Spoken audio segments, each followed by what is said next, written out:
पुण्यामधील काल एका कंपनीने 10 एम्प्लॉईचे कामं एका रोबोटकडून करून घेतले आणि दुसरीकडे स्टील आपले इंजिनियर जे आहेत ते अजूनही त्याच जुन्या मशीनवरती प्रॅक्टिकल करतात.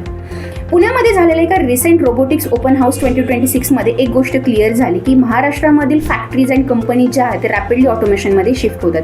आता याचा अर्थ काय, तर आपल्या पुढे एक प्रश्न आहे, कंपनीज फॅक्टरी स्मार्ट होत आहेत, तर यामध्ये वर्क करण्यासाठी तुम्ही अजूनही जुन्या अडकलेल्या सिलेबसवरतीच तुम्ही आहात का? कारण जर सपोज तुम्हाला एखादा रोबोट हँडल करता येणार नाहीये, प्रोग्रामचं लॉजिक बिल्टअप करता येणार नाहीये, एखादी सिस्टीम तुम्हाला सुपरवाइज करता येणार नाही, तर मग तुम्हाला जॉब कसा काय मिळणार आहे? यासाठी ही आत्ताची गरज आहे ती म्हणजे इंडस्ट्रियल ऑटोमेशनची, ज्यामध्ये तुम्हाला PLC programming, SCADA supervision system, HMI, VFD ह्या गोष्टी तुम्हाला करता आल्या पाहिजेत, जेणेकरून तुम्ही या इंडस्ट्रीमधील फ्युचर ओरिएंटेड इंडस्ट्रियल ऑटोमेशनचे हे तुम्ही हाय कमांडेड प्रोफेशनल बनाल.